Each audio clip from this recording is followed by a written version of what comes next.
শাহরাস্তি মধ্যে যে ঘটনা ঘটছে খুবই কষ্টদায়ক ঘটনা। সারা রাত দিন মানিক তা নিয়ে মানুষ খুবই হতাশার মধ্যে আছে।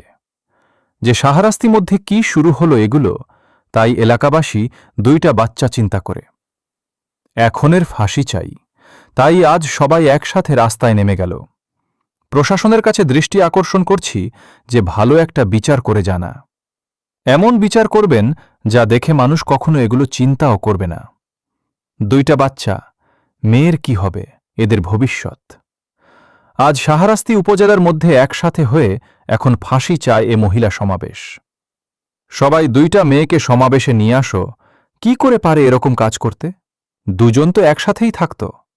তাই এলাকাবাসে অনেক খুব এ মহিলার ফাঁসি চাই। এই মহিলার পক্ষে যেন কোনো উকিল যেন না দাঁড়ায়, কারণ আমার বাংলাদেশে কোনো নারী নির্যাতন হইলে তার বিপক্ষ উকিল পাওয়া যায় এখন।